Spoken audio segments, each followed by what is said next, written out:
Hello everyone. Previously we have started chapter number 3, electrical machines, drives and transformers. તેમાં આપણે last લેક્ચરમાં star connection અને alternator ભણ્યું હતું. હવે જો થોડુંક 3 ફેઝ રિવાઇઝ કરી લઈએ તો 3 ફેઝ એટલે જેમાં 3 ફેઝ હોય છે, આર, વાય અને બી, અને એક ન્યુટ્રલ લેવામાં આવે છે. આર, વાય, બી એમ 3 ફેઝ અને એક ન્યુટ્રલ લેવામાં આવે છે, અને તેના આધારે તેમાં આપણને અપ્રોક્સિમેટલી 400 વોલ્ટ જેટલા મળે છે. હવે આ 3 ફેઝના આધારે તેમાં 2 કનેક્શન્સ પોસિબલ બને છે, સ્ટાર કનેક્શન અને ડેલ્ટા કનેક્શન. તો તેમાં આપણે લાસ્ટ લેક્ચરમાં સ્ટાર કનેક્શન સ્ટડી કર્યું હતું, જે આપણે જોઈ લઈએ તો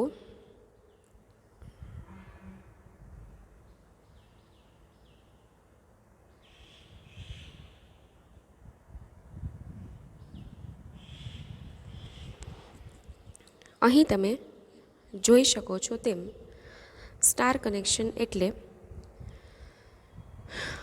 જેમાં આપણે ત્રણેય વાઇન્ડિંગના સ્ટાર્ટ જે છેડા છે તેને સિમ્પલ લેટર આર વાય અને બી વડે, અને જે તેનો એન્ડ છે, જે તેનું ફિનિશ પોઈન્ટ છે, તેને આપણે ડેશ વડે એટલે કે આર ડેશ, વાય ડેશ અને બી ડેશ વડે દર્શાવેલ છે. જેમાં સ્ટાર્ટને સ્ટાર્ટ સાથે, ફિનિશને ફિનિશ સાથે એ રીતે જોડતા તમે અહીં જોઈ શકો છો કે આર ડેશ, વાય ડેશ અને બી ડેશ એ એક જ જગ્યાએ કનેક્ટ થાય છે, એક જ જગ્યાએ ભેગા થાય છે, અને ત્યાંથી આપણે ન્યુટ્રલનો છેડો કાઢીએ છીએ. આર ડેશ, વાય ડેશ અને બી ડેશ એ એક જ જગ્યાએ કનેક્ટ થાય છે, અને ત્યાંથી આપણે ન્યુટ્રલનો છેડો કાઢીએ છીએ, રાઈટ. એટલે આને આપણે 3 ફેઝ 4 વાયર સિસ્ટમ કહી શકીએ, કારણ કે ફેઝ 3 છે પણ 4 વાયર શા માટે? કારણ કે આર, વાય, બી અને ન્યુટ્રલ માટે તેને 4 વાયર સિસ્ટમ કહી શકાય. હવે આપણે આના અમુક ડેરિવેશન જોયા હતા, તો જેમાં આપણે જાણીએ છીએ તે રીતે ઈ આર, ઈ વાય અને ઈ બીના જે વોલ્ટેજ, ઈ સ્ટેન્ડ્સ ફોર વોલ્ટેજ, રાઈટ. ઈ સ્ટેન્ડ્સ ફોર વોલ્ટેજ એટલે ઈ આર, ઈ વાય, ઈ બી એને આપણે ફેઝ વોલ્ટેજ તરીકે ઓળખીએ છીએ, એટલે એને ઈપી કહીશું. જ્યારે બે લાઇન વચ્ચેના વોલ્ટેજ છે તેને લાઇન વોલ્ટેજથી ઓળખવામાં આવે છે, એટલે કે આર વાય, વાય બી અથવા બી વાય, એટલે કે એને ઈએલ કહેવામાં આવે છે. ફરીથી ફેઝ વોલ્ટેજ મીન્સ સેપરેટ ફેઝના વોલ્ટેજ, એટલે કે ઈ આર, ઈ વાય અને ઈ બી. જ્યારે બે લાઇન વચ્ચેના વોલ્ટેજ હોય એને લાઇન વોલ્ટેજથી ઓળખવામાં આવે છે, એટલે કે E R Y, E Y B અથવા ઈ બી વાય, જેને આપણે ઈએલ તરીકે ઓળખીએ છીએ. હવે ત્યારબાદ આપણે પાવરનું ડેરિવેશન કર્યું હતું. એ પહેલાં તમે અહીં સ્ટાર કનેક્શન જોઈ શકો છો. જે ઇન્ડિવિડ્યુઅલ વોલ્ટેજીસ છે તેને આપણે ઈ આર, ઈ વાય અને ઈ બીથી દર્શાવ્યા છે, અને બાકી છે એ ફેઝ વોલ્ટેજ એટલે સેપરેટ ફેઝના વોલ્ટેજ, અને બાકી બે લાઇન વચ્ચેના વોલ્ટેજને આર વાય, બી આર અને વાય બી વડે દર્શાવ્યા છે. અને દરેક ફેઝમાંથી જે કરંટ પસાર થાય છે તેને આઈપી તરીકે, અને લાઇનમાંથી કરંટ પસાર થાય છે તેને આઈએલ તરીકે ઓળખાવ્યો છે, રાઈટ. અને વચ્ચેથી છે જ્યાં ત્રણેયના એન્ડ પોઈન્ટ સાથે કનેક્ટ થાય છે તેને આપણે ન્યુટ્રલ તરીકે ઓળખીએ છીએ. હવે તમે લોકો જાણો છો તેમ પાવર એટલે શું થશે? પાવર એટલે વોલ્ટેજ ઇન્ટુ કરંટ, રાઈટ. પરંતુ અહીં આપણે 3 ફેઝ, સિંગલ ફેઝ હોય તો આગળ 1 લખીએ કે ના લખીએ ચાલે, બરાબર. 1 into anything will be that number only, એટલે 1 ઇન્ટુ વી ઇન્ટુ આઈ એટલે વી ઇન્ટુ આઈ ઓનલી. પરંતુ 3 ફેઝ જે છે તો 3 ફેઝમાં શું થશે કે આપણે આગળ છે એ મલ્ટિપ્લિકેશનમાં 3 લખવો પડશે, 3 ઇન્ટુ પાવર પ્રતિ ફેઝ, રાઈટ. તો અને ફેઝ લઈએ છીએ એટલે ઈપી આઈપી કોસ ફાઈ. અહીં ફેઝ 3 હોવાથી એંગલ પણ કન્સિડર કરવો જરૂરી છે, માટે કોસ ફાઈ પણ સાથે લીધેલું છે. 3 EP IP cos phi. હવે તમને ખ્યાલ છે કે હવે આને આ સૂત્ર જો મારે આને આ ફોર્મ્યુલા મારે એલના સ્વરૂપમાં જોતી હોય, લાઇનના ફોર્મમાં જોતી હોય, તો EL ઇક્વલ્સ ટુ શું થશે? √3EP. EL equals to √3EP, right? તો તમે છે એ EPની જગ્યાએ EL/√3 મૂકી શકો છો. અને સ્ટાર કનેક્શનમાં હંમેશા કરંટ, આપણે કેમ સિરીઝ પેરેલલ ભણીએ છીએ કે જેમાં સિરીઝમાં કરંટ સેમ રહે અને પેરેલલમાં કરંટ અલગ રહે, એ રીતે સ્ટાર કનેક્શનમાં કરંટ સેમ રહેશે. અને આગળ જે આપણે ડેલ્ટા આજે ભણવાના છીએ તેમાં દરેકમાંથી પસાર થતો વિદ્યુત પ્રવાહ અલગ હશે. તો EL ઇક્વલ્સ ટુ √3EP. તો EP is equal to EL/√3, right? EP equals to EL/√3. હવે અને IP is equal to IL.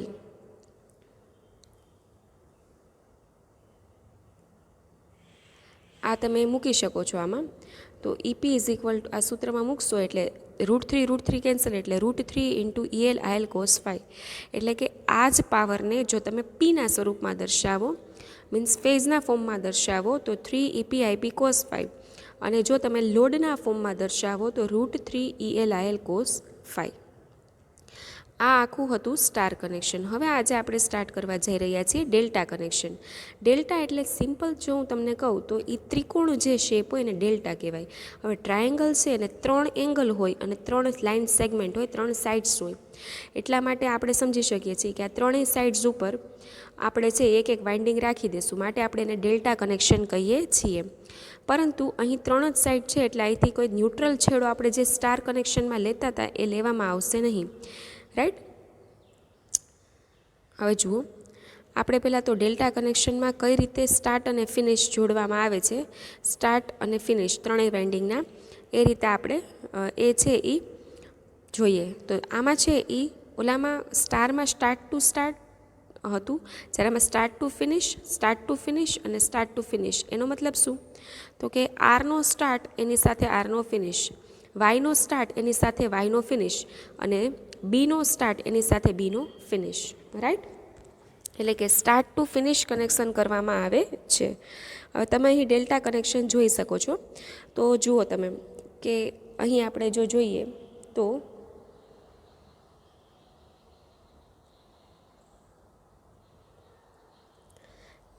આ એક જે છે એ આનો સ્ટાર્ટ, તો એની સાથે એનો ફિનિશ. એ રીતે આનો જે સ્ટાર્ટ છે એની સાથે બીજાનો ફિનિશ. એ જ રીતે આ જે છે એ સ્ટાર્ટ છે તો એની સાથે આનો ફિનિશ, રાઈટ? આ ફેઝ 1 એટલે કે આ આર છે અને આ આર ડેશ છે. પછી ફેઝ 2 એટલે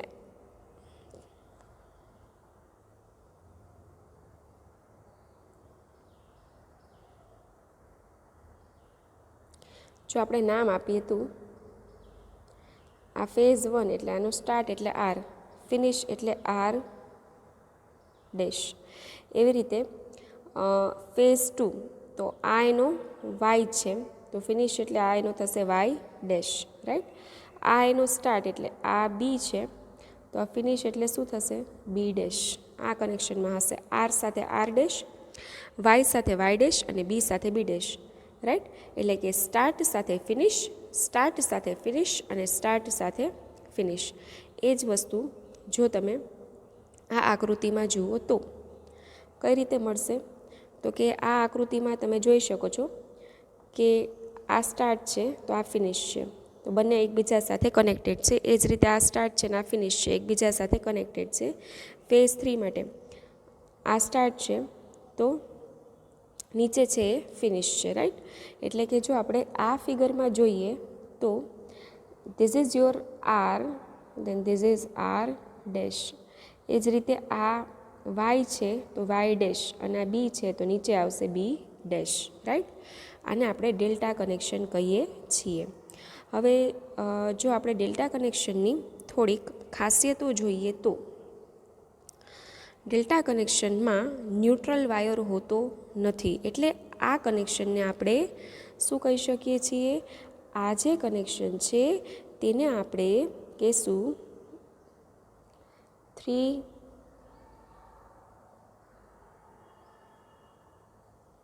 આ કનેક્શનને આપણે કહેશું 3 ફેઝને આ રીતે બતાવવામાં આવે છે, અને 3 wire, right?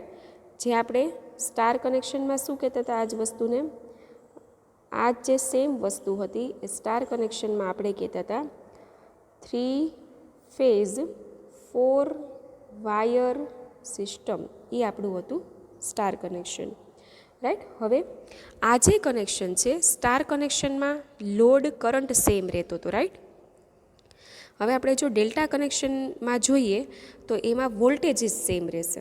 Delta is somewhat similar two parallel connection and star is somewhat similar two series connection.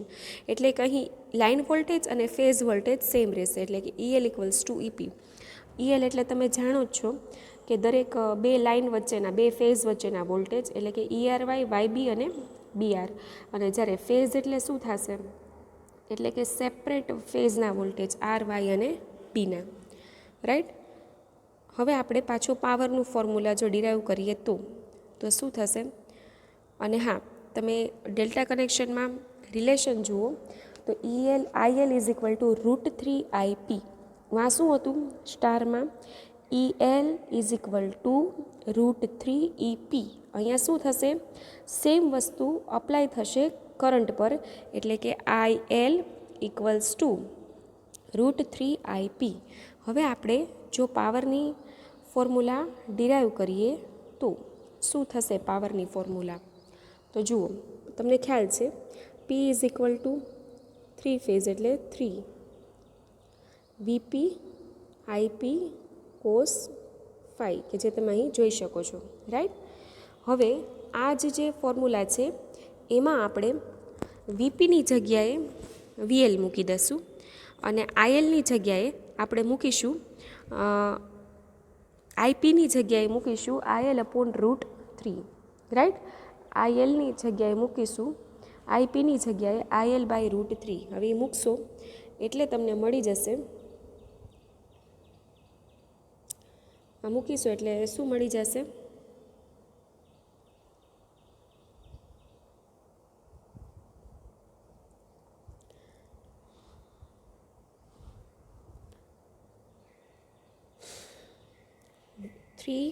VL IL/√3. √3 એક વખત કેન્સલ એટલે √3 VL IL cos phi omega watt, right. પાવરનો એકમ છે વોટ.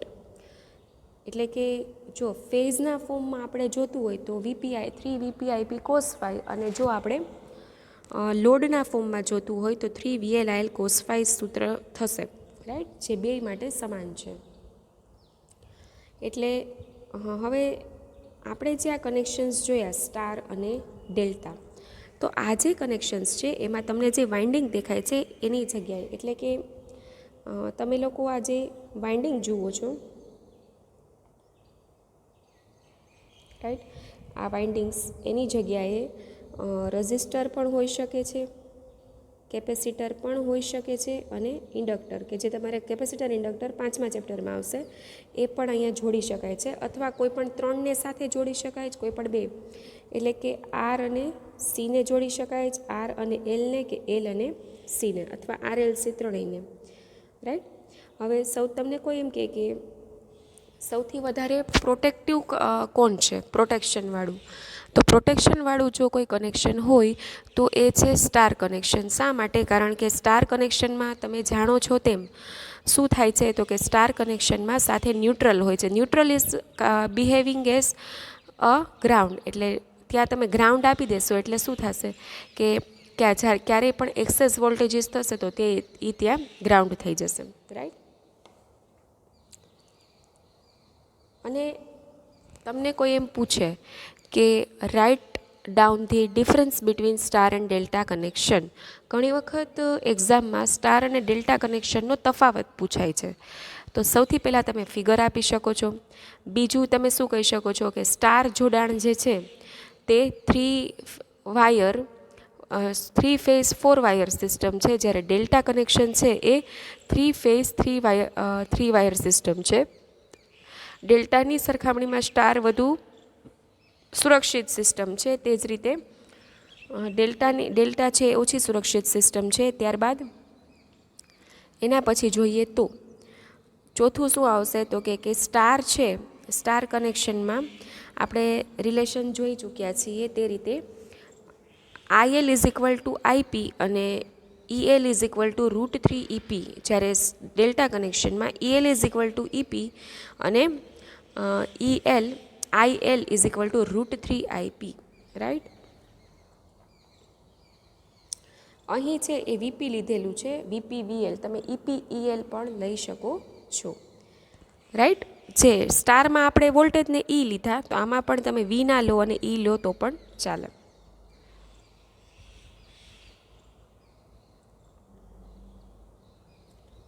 હવે આજે આપણો નેક્સ્ટ ટોપિક છે એ છે AC સર્વો મોટર.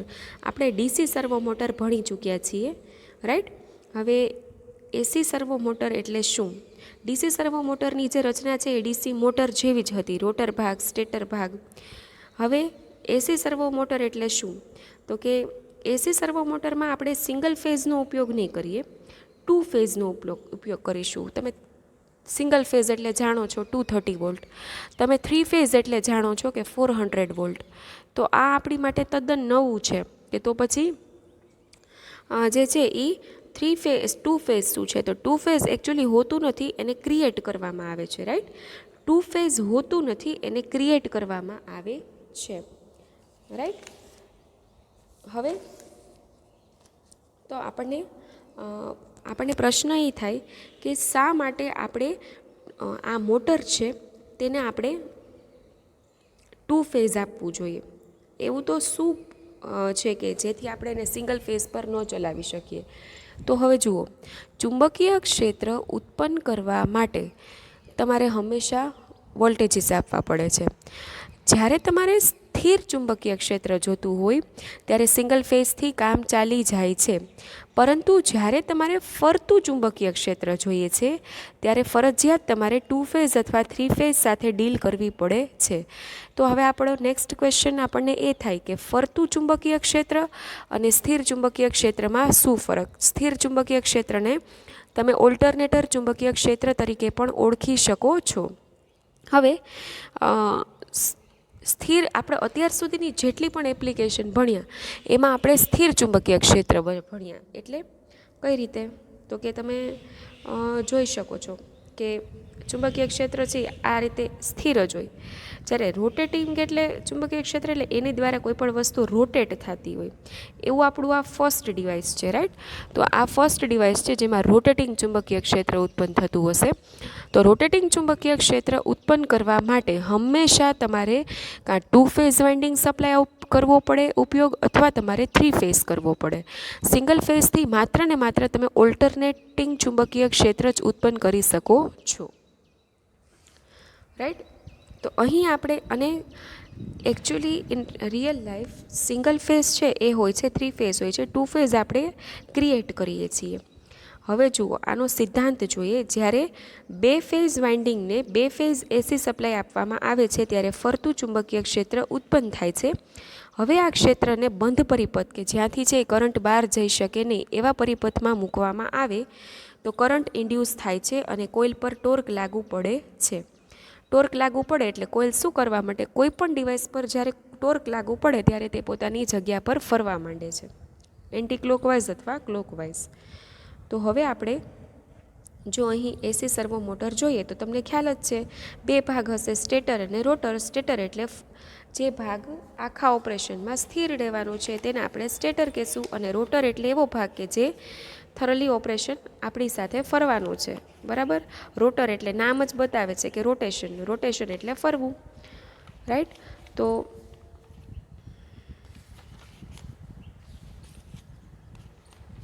હવે આપણે જોઈએ તો અહીં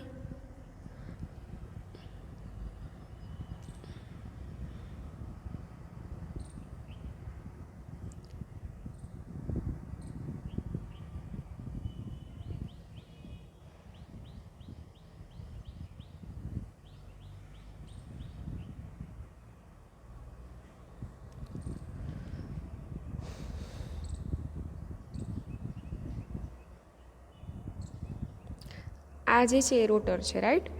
આ જે છે એ શું છે? 2 ફેઝ વોલ્ટેજ, 2 વાઇન્ડિંગ તમે જોઈ શકો છો. અને આને કેપેસિટર કહેવાય છે. કેપેસિટર એ રઝિસ્ટરની જે બે કમ્પોનન્ટ છે જે આપણે ડિટેલમાં પછી ભણશું. પણ હંમેશા તમારે 2 ફેઝ વાઇન્ડિંગ ક્રિએટ કરવો હોય, બરાબર. તમારે 3 ફેઝ વાઇન્ડિંગની મદદથી જ્યારે 2 ફેઝ વાઇન્ડિંગ ક્રિએટ કરવું હોય ત્યારે એને હંમેશા એની સાથે શું જોડવામાં આવે છે? કેપેસિટર. એ છે એ મેનમેડ માણસ દ્વારા બનાવવામાં આવે છે. એટલે શું કરવાનું? આવી રીતે બે વાઇન્ડિંગ એની સાથે સિરીઝમાં કેપેસિટર જોડવામાં આવે છે. અહીંથી આપણને કંટ્રોલ વોલ્ટેજ મળશે. કંટ્રોલ વોલ્ટેજ એટલે આ વોલ્ટેજીસને આપણે વેરી કરી શકશું, બદલાવી શકશું. અને અહીંથી આપણને મળશે રેફરન્સ વોલ્ટેજ, કે જે હંમેશા એને કહી શકાય કે ફિક્સ હશે, રાઈટ. તો શું કર્યું છે? તો કે રોટર છે એને આ રીતે વર્તુળના પરિઘ પર મૂકવામાં આવ્યું છે. હવે આ જે ખાંચો છે ત્યાં આપણે 2 ફેઝ વાઇન્ડિંગ મૂકેલું છે. આપણે જોયું તેમ એક વાઇન્ડિંગને રેફરન્સ વાઇન્ડિંગ કહેશું અને એમાંથી આપણે ફિક્સ્ડ વોલ્ટેજ આપશું, જ્યારે બીજા વાઇન્ડિંગને આપણે કંટ્રોલ વાઇન્ડિંગ કહેશું, કે જ્યાંથી આપણે વોલ્ટેજીસને બદલશું, વેરી કરશું. કંટ્રોલ વાઇન્ડિંગ 2 ભાગનું બનેલું છે. એની સાથે તમે જોઈ શકો છો બે કોઇલનું બનેલું છે, રાઈટ. હવે સિંગલ ફેઝમાંથી 2 ફેઝ ક્રિએટ કરવા માટે આપણે સિરીઝમાં એક કેપેસિટર સાથે જોડ્યું છે. રોટર જે છે તે સ્ક્વિરલ કેજ પ્રકારનો છે. તો તમારી માટે સ્ક્વિરલ કેજ શબ્દ બહુ જ નવો છે. સ્ક્વિરલ એટલે ખિસકોલી અને કેજ એટલે પાંજરું. સ્ક્વિરલ કેજનો મતલબ શું થાય? તો કે ખિસકોલીનું પાંજરા જેવો એનો પ્રકાર હોય. એટલે શું હોય કે આપણે જે પેરટનું કેજ જોયું હોય, રાઈટ. આમ બધા જે સળિયા છે, સ્ક્વિરલ કેજ એટલે કેવું કે જે પાંજરું હોય અને એના જે ઊભા સળિયા હોય, એટલે સળિયા એકદમ શોર્ટ કરેલા હોય. શોર્ટ કરેલા હોય એટલે શું કે ક્યાંયથી કરંટ બહાર જઈ શકે નહીં અને મેક્સિમમ તમને કરંટ મળે, રાઈટ. જો તમને કંઈક આપણે શેપ કહું તો આ રીતે આપણે અહીં સળિયા હોય વચ્ચે, રાઈટ. એટલે આ રીતે સળિયા હોય એટલે એકદમ આ શોર્ટિંગ કહેવાય. બે સાઈડ જે ફિટ બેસાડેલા હોય ને એટલે ક્યાંયથી હવા બહાર ન જઈ શકે. મીન્સ કે સળિયો છે ક્યાંયથી હલે તો કરંટ બહાર જાય, એટલે મેક્સિમમ કરંટ તમને મળી શકે, રાઈટ. હવે એટલે એને સ્ક્વિરલ કેજ કહેવાય. અને ઘણી વખત ડ્રેગ કપ એટલે એ કપ ટાઈપનું હોય એવા રોટરનો આ રોટરના પ્રકાર છે. રોટર એટલે ફરતો ભાગ, રાઈટ. હવે કાર્ય આપણે જોઈએ એ કઈ રીતે વર્કિંગ કરે છે. તો જ્યારે 2 ફેઝના બંને વાઇન્ડિંગને સપ્લાય મળે છે ત્યારે સ્પ્લિટ ફેઝિંગના કારણે 2 ફેઝને સપ્લાય મળે છે. સ્પ્લિટ ફેઝિંગ એટલે એક જ સ્પ્લિટ, આપણે ઘરે સ્પ્લિટ એસી હોય છે એટલે એક જ એસીમાંથી બધાને કનેક્શન આપવામાં આવ્યું હોય. આમાં એક જ વાઇન્ડિંગમાંથી રેફરન્સ વોલ્ટેજ આગળ છે અને પછી 2 વાઇન્ડિંગ છે, એટલે બંનેને એ રીતે સપ્લાય આપેલું છે. એટલે ફરતું ચુંબકીય ક્ષેત્ર ઉત્પન્ન થાય છે. ચુંબકીય ક્ષેત્ર ઉત્પન્ન થાય, હવે તમને ખ્યાલ જ છે કે ચુંબકીય ક્ષેત્ર ઉત્પન્ન થાય એટલે ઈએમએફ ઉત્પન્ન થાય. ઈએમએફ ઉત્પન્ન થશે એટલે કરંટ પ્રોડ્યુસ થશે. કરંટ અને ફ્લક્સના લીધે જે છે એ ટોર્ક પ્રોડ્યુસ થશે. એટલે તમારું રોટર જે છે એ ફિલ્ડની દિશામાં ફરવા લાગશે. એટલે કે તમને ખ્યાલ જ છે કે મોટરનું કાર્ય શું છે કે તમે એને ઇલેક્ટ્રિકલ એનર્જી આપો તો તમને મિકેનિકલ એનર્જી આપી. અને રાઈટ. એટલે હવે જો આપણે એનું આખું વ્યવસ્થિત વર્કિંગ જોઈએ તો આપણે ફિગર ઉપરથી જોઈએ આખું વર્કિંગ, તો તમને વધારે આઈડિયા આવશે. જુઓ કઈ રીતે કરવાનું. આ રોટર છે, અહીંથી મેઇન વોલ્ટેજીસ આવશે. આ મેઇન વોલ્ટેજીસ છે એ આ બેને મળશે. આ બંનેને મળશે એટલે શું થશે કે આના કારણે તમને ખ્યાલ છે 2 ફેઝના કારણે ફરતું ચુંબકીય ક્ષેત્ર ઉત્પન્ન થશે. ફરતું ચુંબકીય ક્ષેત્ર ઉત્પન્ન થશે એટલે શું થશે કે ફરતું ચુંબકીય ક્ષેત્ર ઉત્પન્ન થશે માટે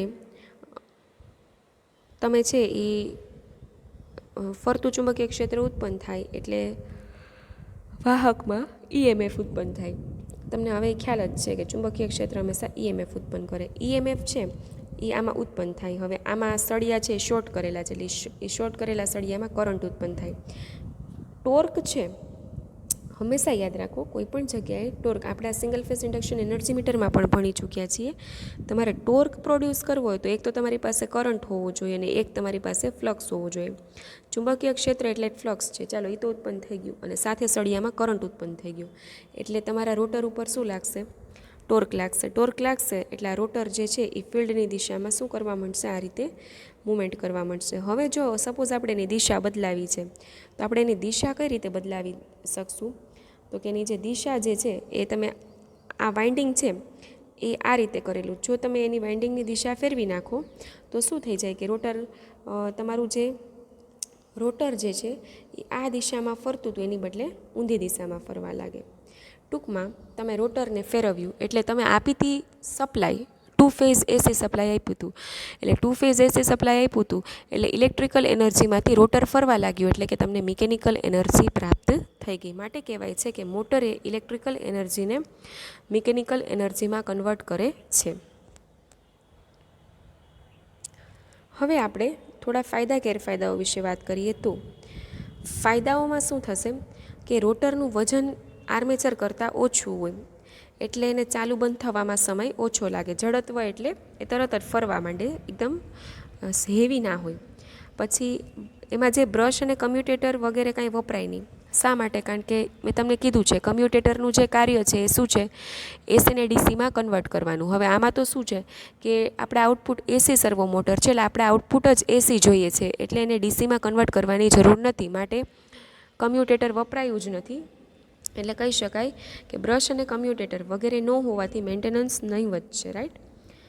પછી એના ડિસએડવાન્ટેજીસ જોઈએ તો આઉટપુટ પાવર ડીસી સર્વો મોટર કરતાં ઓછો મળે છે, કે જે ડીસી સર્વો મોટરમાં વધારે મળે છે. અને ડીસી મોટરની સરખામણીમાં લાક્ષણિકતા ઓછી સુરેખ છે. આનો મતલબ શું? કોઈપણની જે લાક્ષણિકતા છે એ સુરેખ હોવી એનો મતલબ શું, તો કે એક જે ક્વોન્ટિટીઝ છે એ બધી એક રિધમમાં કામ કરે. જો ફ્લક્સ જેટલું ઉત્પન્ન થાય એના સમપ્રમાણમાં કરંટ ઉત્પન્ન થાય, એના સમપ્રમાણમાં રોટરની સ્પીડ જળવાય, એને એની સુરેખ લિનિયારિટી કહેવાય. પણ એક રાશિની સાપેક્ષમાં બીજી રાશિનો રિસ્પોન્સ ઓછો હોય તો એને એની સુરેખતા ઓછી કહેવાય, એટલે કે લિનિયારિટી ઓછી કહેવાય. જે છે એ સારું ના કહેવાય ઓપરેશન માટે, રાઈટ. તો આ થયા એસી સર્વો મોટરના ફાયદા અને ગેરફાયદા, રાઈટ. અને હંમેશા છે એ આપણે એના ઉપયોગો જોઈએ તો વધારે પાવરનો ઉપયોગ હોય ત્યારે આ મોટર બનાવાતી નથી. પણ જ્યારે આપણે ઓછા પાવરનો યુઝ હોય ત્યારે જ આપણે 100 વોટના રેટિંગ સુધી આપણે તેનો ઉપયોગ કરી શકીએ છીએ, રાઈટ. એટલે જ્યારે તમારે આઉટપુટ પાવર વધારે જોતો હોય ત્યારે સર્વો મોટર, કઈ ડીસી સર્વો મોટર યુઝ કરવામાં આવે છે. તો આજના આપણા લેક્ચરમાં આપણે જોયું સ્ટાર કનેક્શન, ડેલ્ટા કનેક્શન અને એસી સર્વો મોટર. ડીસી સર્વો મોટર આપણે આની પહેલાંના લેક્ચરમાં ભણી ચૂક્યા છીએ. Thank you.